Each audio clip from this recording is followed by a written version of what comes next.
നമസ്കാരം, ഏവർക്കും pre market റിപ്പോർട്ട്സുകളിലേക്ക് സ്വാഗതം. ഇന്ന് ഓഗസ്റ്റ് 19. ഇന്ന് മുതൽ ട്രേഡേഴ്സ് ഒക്കെ നിഫ്റ്റിയുടെ ഈ മാസത്തിലെ മന്ത്ലി കോൺട്രാക്ട്സിലേക്ക് എൻ്റർ ആകുമെന്നുള്ളതിനാൽ തന്നെ ഇന്ന് മാർക്കറ്റിൽ വോൾട്ടാലിറ്റിയും എക്സ്പെക്ട് ചെയ്യേണ്ടതായിട്ട് വരും. വെസ്റ്റ് ഏഷ്യയുമായി ബന്ധപ്പെട്ടുകൊണ്ട് രണ്ടാഴ്ചയിലേറെ കാലമായിട്ട് അൺസർട്ടൺ ആയിട്ടുള്ള ഒരു ഫേസിലൂടെയായിരുന്നു ഗ്ലോബൽ മാർക്കറ്റ് കടന്നു പോയതെങ്കിൽ ഇന്നലെ രണ്ട് ബാലിസ്റ്റിക് മിസൈലുകൾ യുഎഇയുടെ ടെറിട്ടറി ലക്ഷ്യം വെച്ച് വന്നതായിട്ട് യുഎഇ ആരോപിക്കുന്നുണ്ട്. ഇതിനെ തുടർന്ന് യുഎഇ ഇറാനെതിരെ ആരോപണം ഉന്നയിച്ചിട്ടുമുണ്ട്. എന്നാൽ ഇറാന്റെ ഭാഗത്ത് നിന്നും യുഎഇയുടെ ഈ ആരോപണത്തെ തള്ളുകയും ചെയ്തിട്ടുണ്ട്. കൂടാതെ യുഎഇയുടെ ഭാഗത്ത് നിന്നും ഇറാനുമായിട്ടുള്ള എല്ലാത്തരം ബന്ധങ്ങളും താൽക്കാലികമായിട്ട് നിർത്തിവെക്കുന്നു എന്നുള്ള പ്രഖ്യാപനവും നടത്തിയിട്ടുണ്ട്. അതുകൊണ്ട് തന്നെ 2 ദിവസങ്ങൾക്ക് മുന്നേ 60 ദിവസത്തെ താൽക്കാലികമായിട്ടുള്ള വെടിനിർത്തൽ കരാർ അവസാനിച്ചതിന് ശേഷം വീണ്ടും വെസ്റ്റ് ഏഷ്യയുമായി ബന്ധപ്പെട്ടുള്ള പ്രശ്നങ്ങൾ നേരിയ തോതിലാണെങ്കിൽ കൂടിയിട്ടും തലപൊക്കുന്ന കാഴ്ചകൾ തന്നെയാണ് കാണുവാനായിട്ടും സാധിക്കുക. US president Donald Trump Hormuz റീഓപ്പണിംഗുമായി ബന്ധപ്പെട്ടുള്ള ചർച്ചകൾക്ക് തങ്ങളുടെ മുന്നിൽ യാചന നടത്തുന്നു എന്നുള്ള പ്രസ്താവന ഇറാൻ നടത്തിയെങ്കിലും പ്രസിഡന്റ് ട്രംപ് ഇറാന്റെ ഈ പ്രസ്താവന തള്ളിയിട്ടുമുണ്ട്.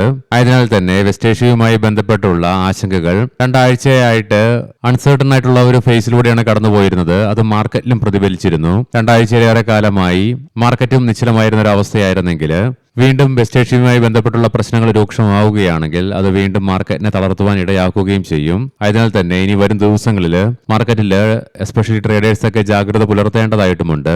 ഇനി ഇന്നത്തെ നമ്മുടെ മാർക്കറ്റിലേക്ക് സ്പെസിഫിക് ആയിട്ട് വന്നു കഴിയുമ്പോൾ അനലിസ്റ്റുകളുടെയും എക്സ്പേർട്ടുകളുടെയൊക്കെ അഭിപ്രായങ്ങൾ പ്രകാരം 24,192 എന്ന ലെവലിന് താഴെയായിട്ടാണ് ഇന്ന് നിഫ്റ്റി നിലനിൽക്കുന്നതെങ്കിൽ തുടർന്ന് 24,050, 24,000 എന്നീ സൈക്കോളജിക്കൽ ലെവലിലേക്കുള്ള ഡൗൺ സൈഡിലേക്കുള്ള നിഫ്റ്റിയുടെ പ്രയാണം തള്ളിക്കളയാനാവുകയുമില്ല.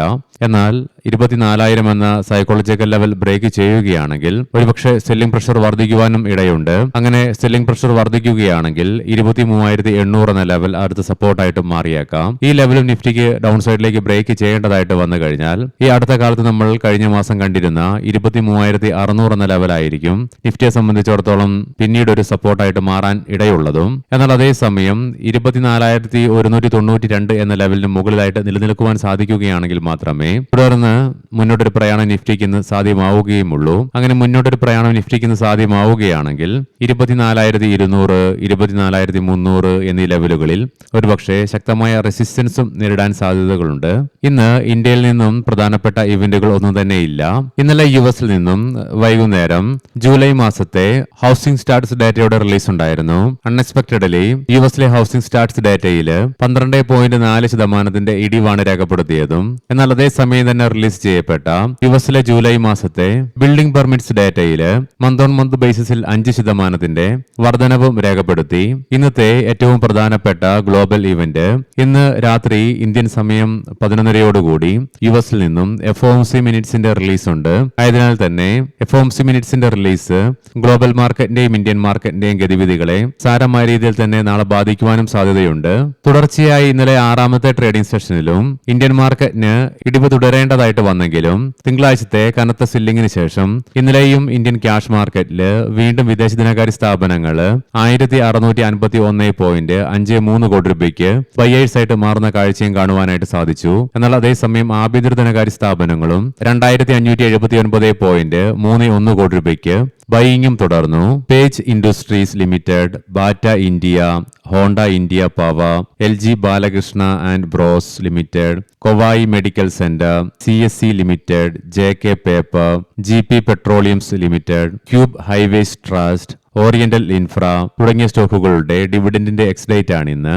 ലീഡിംഗ് ആയ ADR സ്റ്റോക്സിൽ ഇന്നലെ ആക്സിസ് ബാങ്ക് ADRന് മാത്രമേ നേരിയ നഷ്ടത്തോടുകൂടി ട്രേഡിംഗ് അവസാനിപ്പിക്കേണ്ടി വന്നുള്ളൂ.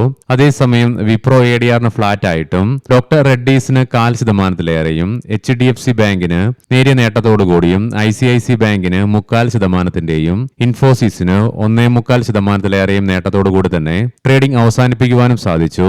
US മാർക്കറ്റുകൾക്ക് ഇന്നലെ വെസ്റ്റ് ഏഷ്യൻ പ്രശ്നങ്ങൾ അനിശ്ചിതമായി തുടരുന്നതിനാലും പീസ് ഡീലുമായി ബന്ധപ്പെട്ടുള്ള യാതൊരുവിധ ഡെവലപ്മെന്റ്സ് ഇല്ലാത്തതിനാലും മാത്രമല്ല ഇന്ന് യുഎസിൽ നിന്നും FOMC മിനിറ്റ്സിന് മുൻപേ മാർക്കറ്റ് നിക്ഷേപകരും പുലർത്തിയ ജാഗ്രതയുടെ ഫലമായിട്ടും US മാർക്കറ്റുകൾക്ക് ഇന്നലെ ഇടിവ് തുടരേണ്ടതായിട്ട് വന്നു എന്ന് മാത്രമല്ല അവയ്ക്ക് അവയുടെ 2 ആഴ്ചത്തെ ഏറ്റവും താഴ്ന്ന നിലയിലായിട്ട് ട്രേഡിംഗും അവസാനിപ്പിക്കേണ്ടതായിട്ട് വന്നു. തുടർന്ന് S&P 500-ന് 0.25%-അടുത്തും നാസ്ഡാക്കിന് 1.25%-ലേറെയും ഇടിവ് നേരിട്ടു. കൂടാതെ യുഎസിലെ ഡോ ജോൺസ് ഫ്യൂച്ചറും നഷ്ടത്തിൽ തന്നെയാണ് ട്രേഡിംഗ് നടത്തിക്കൊണ്ടിരിക്കുന്നത്. നടത്തിക്കൊണ്ടിരിക്കുന്നതും. യൂറോപ്യൻ മാർക്കറ്റ്സിൽ UK മാർക്കറ്റിന് ഫ്ലാറ്റ് ആയിട്ട് പോസിറ്റീവ് സെന്റിമെന്റ്സോടുകൂടി ട്രേഡിംഗ് അവസാനിപ്പിക്കുവാനായപ്പോൾ ഫ്രാൻസ്, ജർമ്മൻ മാർക്കറ്റുകൾക്ക് 0.25% നഷ്ടത്തോടുകൂടിയും ട്രേഡിംഗ് അവസാനിപ്പിക്കേണ്ടതായിട്ടും വന്നു. നിലവിലെ ഗിഫ്റ്റ് നിഫ്റ്റിയുടെ ഇൻഡിക്കേഷൻ പ്രകാരം ഗ്യാപ്പ് അപ്പ് ഓപ്പണിംഗ് ആണ് ഇന്ന് നമ്മുടെ മാർക്കറ്റിൽ എക്സ്പെക്ട് ചെയ്യുവാനായിട്ട് സാധിക്കുക.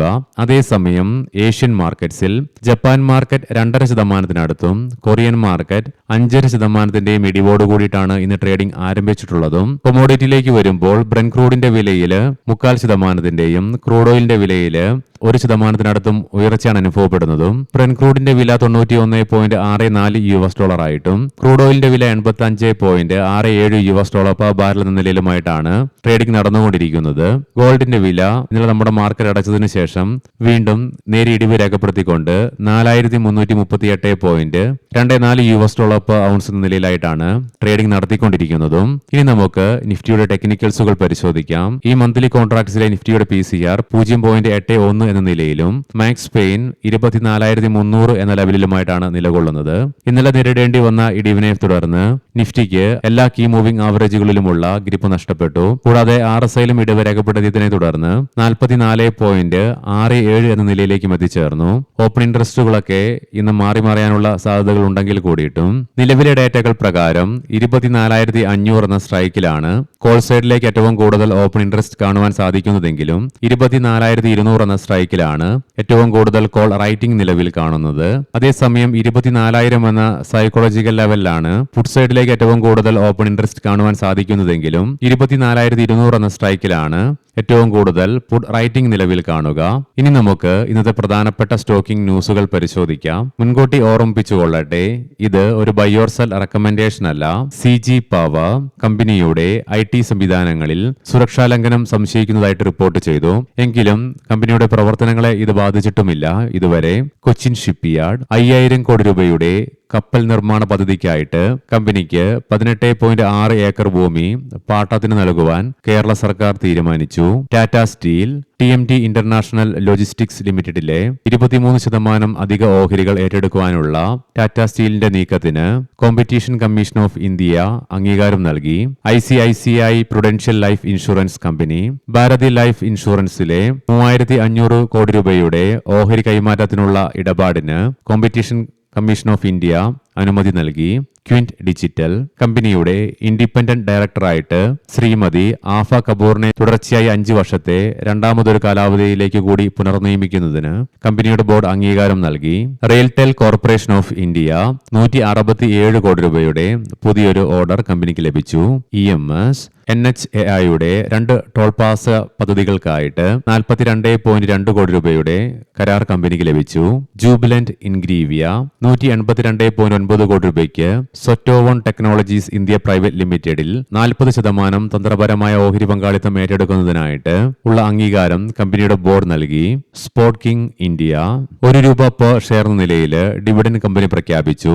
സെപ്റ്റംബർ 5, 2026 ആണ് റെക്കോർഡ് ഡേറ്റ് ആയിട്ട് പരിഗണിക്കുന്നതും.